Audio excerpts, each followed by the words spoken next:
Mesdames et messieurs, bonsoir. On se retrouve à nouveau, comme je vous l'avais promis, pour la suite de l'édition spéciale consacrée aux funérailles de la reine Elisabeth II. Les funérailles où le cercueil est arrivé aujourd'hui, à l'instant même, il y a quelques instants donc, au caveau royal, là où se trouve donc son époux et son père au château de Windsor, une annexe de la chapelle principale où se trouvent déjà également donc le père et la mère de la reine, ainsi que les cendres de sa sœur. Monsieur Gamal Abina, alors bonsoir, merci de nous retrouver à nouveau donc pour la suite de cette édition spéciale. Le cercueil est finalement arrivé, celui de la reine qui repose aujourd'hui dans le caveau auprès de son mari. Il faut préciser que c'est un détail peut-être que beaucoup ne connaissent pas ou que d'autres connaissent, c'est que le corps ou le cercueil ne sera pas mis sous terre. Donc, il restera dans ce caveau et elle sera auprès de son époux, Philippe. Le prince Philippe, pardon. Alors, est-ce que vous pouvez un petit peu nous expliquer un petit peu ce système ou cette formalité protocolaire, Monsieur Gamal Abina?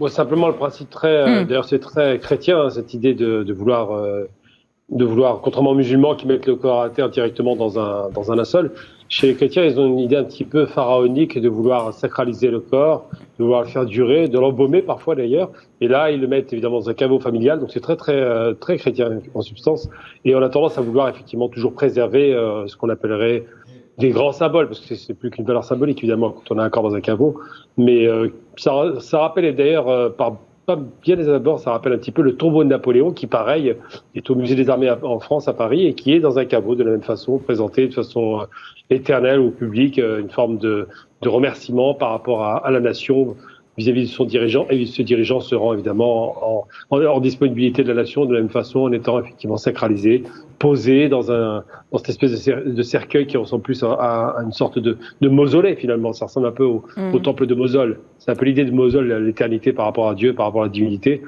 ne faut jamais oublier que les rois et reines d'Angleterre ont une dimension spirituelle, puisqu'ils se prétendent au départ, tous autant qu'ils sont d'ailleurs, l'émanation d'une source divine, on dira.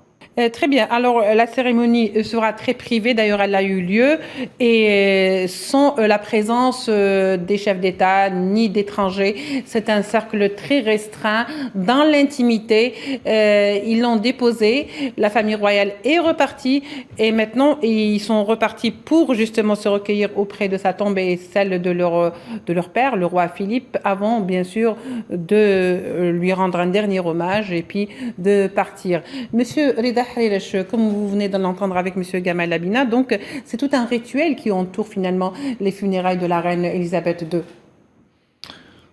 On l'a vu dès le départ et ça continue jusqu'à maintenant. Elle a rejoint donc son mari, le prince Philippe. Oui, absolument. Puisque les époux des reines ne portent pas le titre de roi et sont plutôt princes.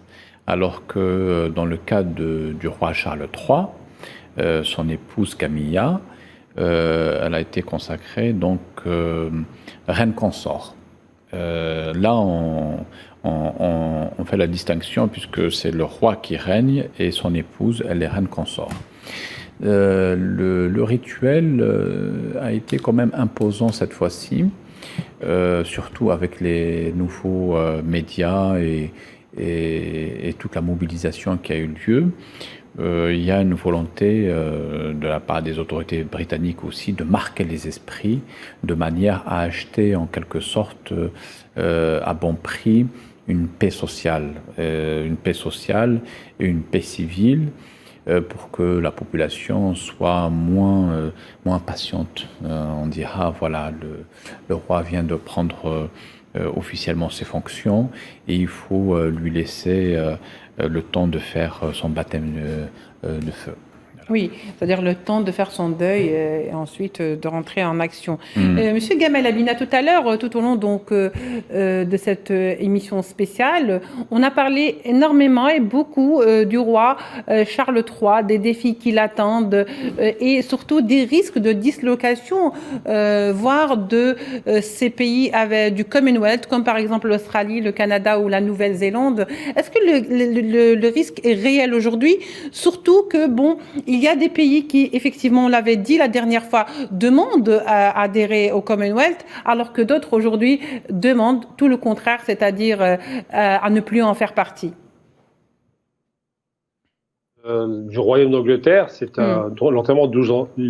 L'enterrement, à partir du moment où on a annoncé le décès de la reine d'Angleterre, qui est attendu plus tôt d'ailleurs, ça dure en substance 12 jours, et il y a un code qui s'appelle The London Bridge is Down, qui signifie que le pont de Londres est en bas et par terre, ça signifie qu'on démarre effectivement ce protocole.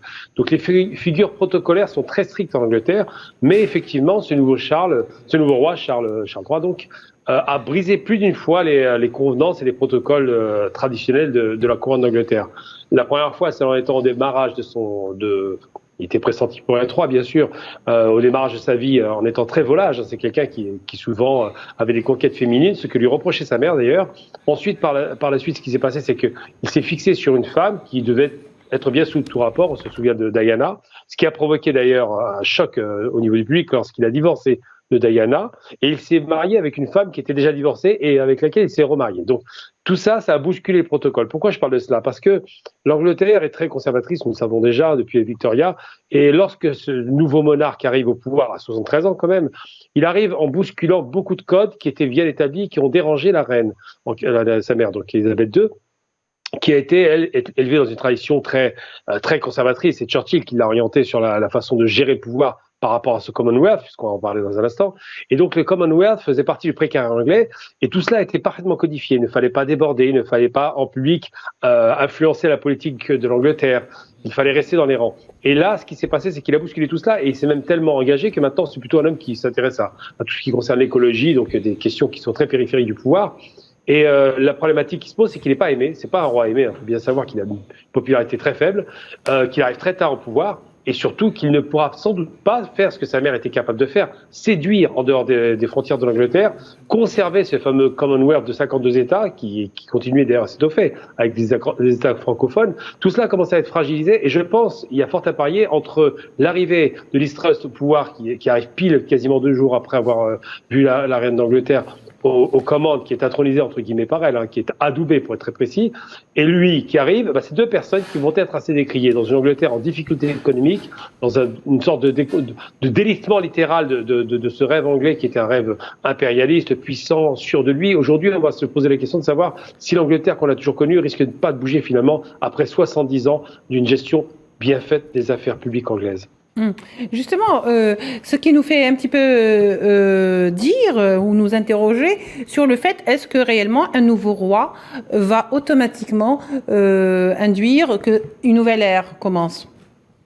Alors moi je pense que ce nouveau roi va avoir un impact, mais je ne crois pas qu'il sera positif.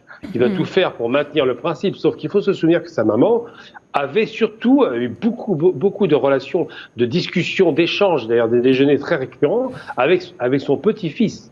William, c'est elle qu'elle pressentait réellement comme un bon suzerain pour l'Angleterre, alors que lui, il est plutôt effacé, plutôt limite, on a presque l'impression que le sentiment qu'il donnait, c'est qu'il n'aurait jamais le pouvoir, qu'il ne se voyait pas roi. C'est plutôt assez particulier d'ailleurs par rapport à ça. Donc on voyait plutôt son petit-fils, d'ailleurs ça a été un petit peu discuté, on s'est demandé s'il allait pas abdiquer au profit de son fils. Donc en substance, il ne sera pas roi longtemps, bien évidemment, s'il est déjà bien âgé. Et au-delà de ça, ce sera dans une conjoncture difficile, avec une première ministre qui est d'ailleurs anti-royaliste, elle est plutôt républicaine, donc c'est un peu compliqué. Et bien, il aura des difficultés à imposer sa marque, sa griffe et sa personnalité, et surtout à influencer les affaires intérieures, parce que Liz Truss ne se sera pas compté, ne va pas forcément écouter ce qu'il a à dire, et va certainement serrer la vis par rapport aux questions économiques dures qui frappent l'Angleterre actuellement. Oui, très bien. Monsieur Hlilache, justement, est-ce que réellement aujourd'hui, comme je le disais tout à l'heure à Monsieur Gamal Abina, Charles III incarne un petit peu le renouveau, ce nouveau souffle, ou est-ce que lui-même, à 73 ans, n'est qu'une copie déjà vieille du concept de roi? Il va essayer de lifter cette image-là de la manière suivante. C'est-à-dire que sa popularité, elle est relative. Quand je dis qu'il bénéficie d'une popularité relative, sa mère, Élisabeth II, avait à peu près 75% d'avis favorables au sein de la population. Ça tombe à 53% avec Charles III. Donc déjà, ce n'est pas un souverain populaire. Il démarre avec un certain capital de sympathie, et il aura la présence d'esprit quand même d'associer le prince William à un certain nombre de tâches protocolaires, de manière justement à lifter cette image d'un souverain effacé, d'un souverain réservé. Et c'est une manière aussi de préparer son fils en tant que successeur. Oui. Donc, si William est en mesure de seconder son père d'un point de vue marketing, entre guillemets, Oui. ça peut donner un résultat positif. Très bien, Monsieur Reda Hlilache, je vous remercie de m'avoir tenu compagnie tout au long de cette émission. Monsieur Gamal Abina, je vous remercie également d'avoir bien accepté notre invitation pour cette émission spéciale consacrée aux funérailles de la reine Elisabeth II. Mesdames et messieurs, merci de nous avoir suivis, de nous avoir prêté attention. Au revoir.